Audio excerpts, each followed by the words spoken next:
Lokasi kerajaan Sriwijaya yang terletak di Pulau Sumatera. Daerah kekuasaannya membentang dari kawasan Kamboja, Thailand Selatan, Semenanjung Malaya, Jawa, dan pesisir Pulau Kalimantan. Sriwijaya berasal dari bahasa Sanskerta, yaitu adalah Sri yang artinya bercahaya atau gemilang, dan Wijaya artinya adalah kemenangan atau kejayaan, artinya adalah kemenangan yang gemilang. Sumber sejarah yang pertama itu adalah berasal dari berita Tiongkok. Terdapat seorang pendeta Tiongkok bernama Itsing yang pernah melakukan kunjungan ke Sumatera pada abad ke-7. Di sana ia menemukan suatu perkampungan yang bernama Sriwijaya. Perkampungan itu menjadi pusat agama Buddha yang belajar agama Buddha pada Sakyakirti. Sumber sejarah prasasti. Contohnya adalah Prasasti Kota Kapur, Prasasti Kedukan Bukit, Prasasti Talang Tuo, Prasasti Telaga Batu, dan Prasasti Ligor. Prasasti tertua adalah Prasasti Kota Kapur yang ditemukan di Pulau Bangka dan berangka tahun 686 Masehi. Prasasti ini kata Sriwijaya pertama kali dikenal. Dalam prasasti itu juga disebutkan bahwasanya bumi Jawa tidak mau tunduk pada Sriwijaya.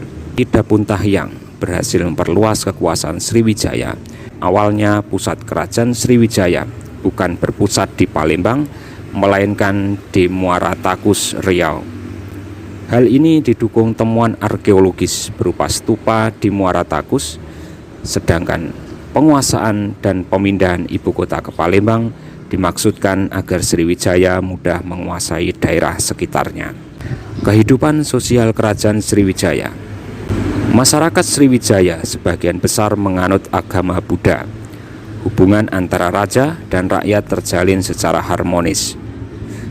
Raja-raja Sriwijaya selalu tampil sebagai pelindung dan penganut agama yang taat. Tidak mengherankan, agama Buddha berkembang pesat. Sriwijaya bahkan tercatat sebagai pusat agama Buddha Mahayana yang penting di kawasan Asia Tenggara dan Asia Timur.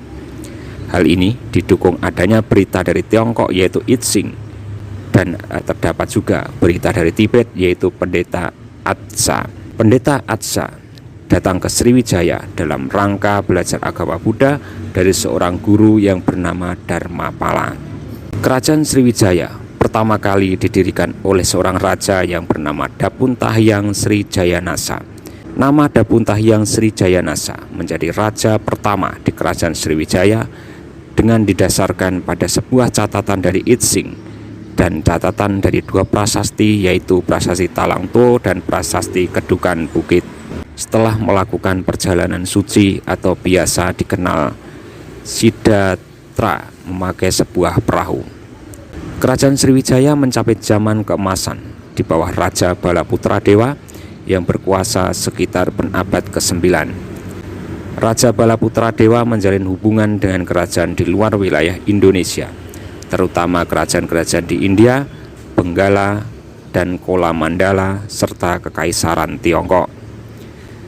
Sebagai sebuah kerajaan maritim, Sriwijaya terus menjaga dominasi perdagangan melalui penaklukan wilayah, menggelar ekspedisi militer untuk menaklukkan bandar pelabuhan asing. Dengan penaklukan wilayah, maka Sriwijaya punya kerajaan bawahan atau vasal dan dapat menikmati hasil upeti. Kehidupan ekonomi masyarakat kerajaan Sriwijaya. Sebagian besar hidup dari perdagangan dan pelayaran.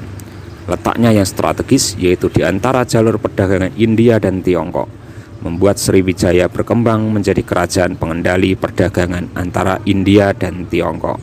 Kemajuan kerajaan Sriwijaya ini didukung oleh adanya faktor berikut.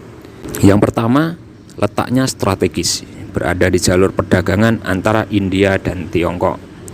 Yang kedua, menguasai jalur perdagangan seperti Selat Malaka, Selat Sunda, Semenanjung Melayu, dan Tanah Genting Kera. Yang ketiga, hasil bumi seperti emas, perak, dan rempah-rempah menjadi komoditas yang berharga. Yang keempat, armada lautnya kuat karena menjalin kerjasama dengan armada laut kerajaan India dan Tiongkok. Kemudian yang kelima, pendapatan melimpah dari upeti raja-raja yang ditaklukkan, cukai terhadap kapal-kapal asing dan barang-barang dagangan serta hasil buminya sendiri. Sriwijaya mengalami keruntuhan atau kemunduran sekitar abad ke-12, antara lain disebabkan oleh faktor berikut ini. Adanya serangan kerajaan Kola Mandala dari India pada tahun 1023 Masehi dan pada tahun 1030 Masehi. Tapi diperkirakan masalah politik dan persaingan perdagangan adalah serangan Majapahit pada tahun 1477 Masehi dan berhasil menaklukkan Sriwijaya, dan sejak itulah berakhirlah kekuasaan dari kerajaan Sriwijaya. Peninggalan kerajaan Sriwijaya, adanya prasasti, contohnya adalah prasasti Kedukan Bukit, prasasti Talang Tuo, prasasti Telaga Batu, prasasti Kota Kapur, dan prasasti Karang Brahi, Candi Biaro Bahal, dan Candi Muara Takus.